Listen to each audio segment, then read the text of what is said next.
Hi කොහොමද කට්ටිය හැමෝම හොඳින් නේද? මට අද ඔයාලත් එක්ක පොඩි වීඩියෝ එකක් ෂෙයා කරගන්න හිතුණා. ඔයාලා කැමති වෙයි මේකට ගොඩක් අය මං හිතන විදිහට. චොකලට් මාරි බිස්කට් පුඩින් එකක්. මේ තියෙන චොකලට් පවුඩර් එක ගොඩක් ඩාර්ක් එක නෙමෙයි මේ. මෙතන මේස් හැඳි දෙකක් අරන් තියෙනවා මම. මෙතන සීනි මේස් හැඳි 3ක් අරන් තියෙනවා. මම මෙතන මේස් හැඳි දෙකක් ගත්තේ මං සාමාන්‍ය අපි කන චොකලට් කෑල්ලකුත් මේකට අරන් තියෙනවා. ඊට අමතරව ඩාර්ක් චොකලට් කෑල්ලක් අරන් තියෙනවා.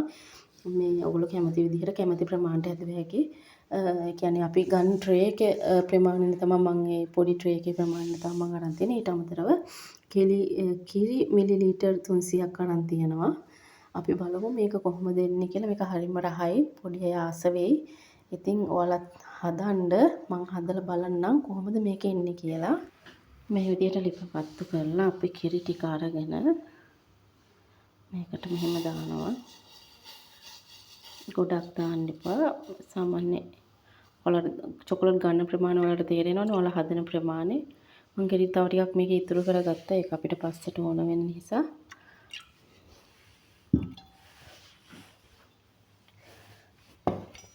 ඊට පස්සේ මෙතන මේ කඩාගත්ත පොඩියට කඩාගත්ත පොඩි බිස්කට් ටිකක් තියෙනව නේද? ඒක අපි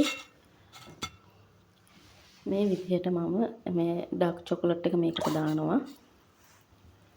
දාලා හොඳින් හැඳි ගන්නවා. මෙන්න මේ විදිහට දැන් මම මේ දාපු චොකලට් කෑල්ල කිරි එකේ හොඳට දිය වෙන්න අරින්න. මේ චොකලට් කෑල්ල අවශ්‍යම නැහැ. චොකලට් කුඩු වැඩියෙන් දාන්න ඕන. අපි චොකලට් පවුඩර් වැඩියෙන් ගන්නවා. නමුත් මම ළඟ තිබුණ නිසා මම දැම්මේ. නැත්තම් මේ චොකලට් පවුඩර් එක ඒක ටිකක් වැඩිපුර ප්‍රමාණයක් ගත්තාම මේක ප්‍රමාණවත්.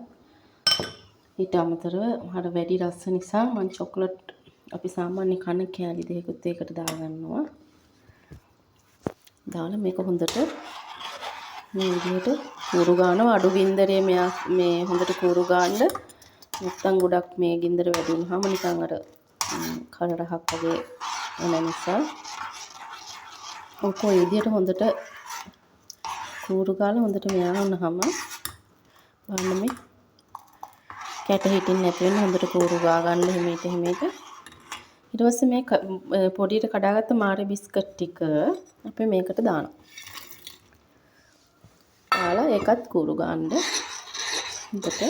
එතකොට අපිට මේ ටිකක් තික් ගතිය එනවා. තික් එකට වගේ ගත්තාම අපිට මේ තේරෙනවනේ. බිස්කට් ටිකක් හොඳට මේවලා හොඳ තික් ගත හොඳට කූරු ගන්න.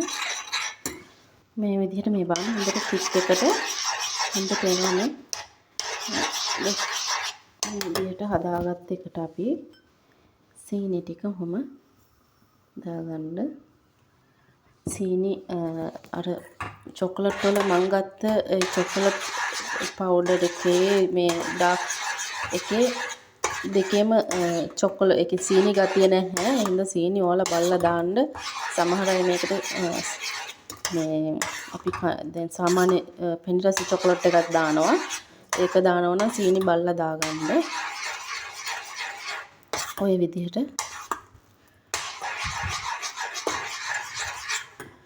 හදාගන්න තියෙන්නේ.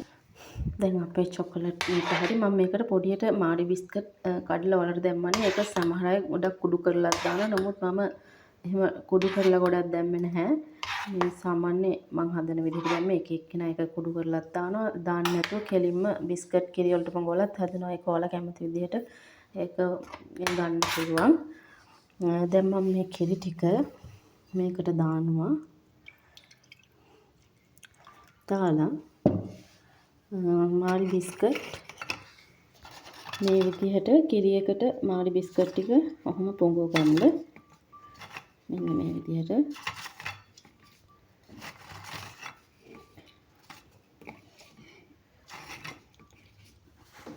විදිහට පොඟව ගත්ත මේ බිස්කට් ටික මේ විදිහට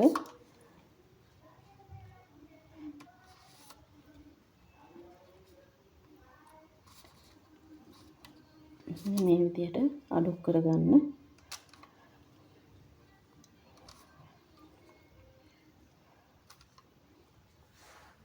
මේ විදිහට එක තට්ටුවක් බිස්කට් දාගෙන ඊට පස්සේ අපි හදාගත්ත චොකලට් එක මෙන්න මේ විදිහට උඩට ඔය විදිහට ඇඩ් කරන්න මෙහෙම. ඔයාලට පේනවනේ බිස්කට් ටික වැහෙන්න හොඳට මේ විදිහට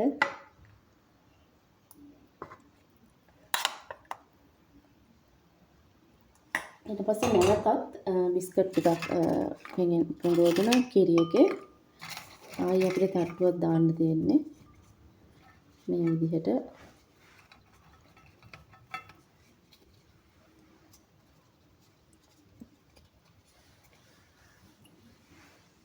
අපි දෙවෙනි තට්ටුවත් මේකට දැම්මා. දැන් පළවෙනි තට්ටුව දාලා චොකලට් දාලා ඊට පස්සේ දෙවෙනි තට්ටුවක් දාලා ආයෙ චොකලට් මේකට දාන්න තියෙන්නේ මේ විදිහට.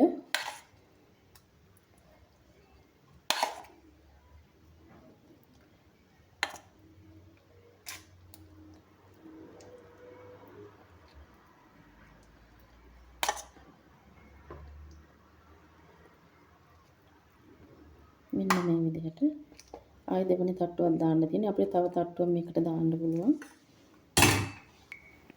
මේ විදිහට අන්තිම තට්ටුවත් මේ විදිහට දාගන්න.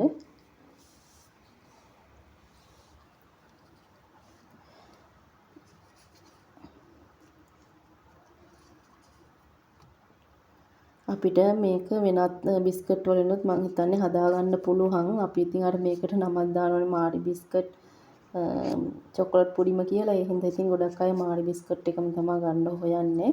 නමුත් මෙහි තවත් රස බිස්කට් වර්ග තියෙනවා මේ විදිහටම. ඉතින් අපිට ඒවත් අරගෙන මේ විදිහට හදාගන්න පුළුවන්. ওই විදිහට මම අන්තිම තට්ටුවක් දානවා. ඔයාලට පේනවා ඇති.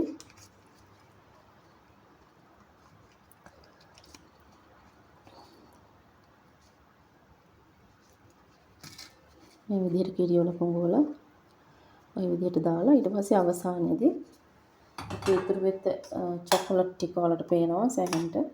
ඒ ටිකත් මම ඔක්කොම ඇඩ් කරනවා. මොකද අන්තිම තට්ටුව නිසා අන්තිම තට්ටුව අපි වැහෙන්නම කරන්න ඕනේ. මම හිතනවා මේක ගොඩක් කට්ටිය හදන පුඩින් එකක්. ගොඩක් අය හදනවා. මම දැකලා තියෙනවා YouTube වල. ඔන්න ඒ විදිහට තමයි මගේ පුඩින් එක මම මාරි බිස්කට් චොකලට් පුඩින් එක මම හදාගත්තේ. මේ විදිහට අන්තිමට දාන අපි තට්ටුවේ උඩින් ඔක්කොම ටික හොඳට වැහෙන්න චොකලට් ටික දාන්න මාර සුවඳක් එන්නේ මට.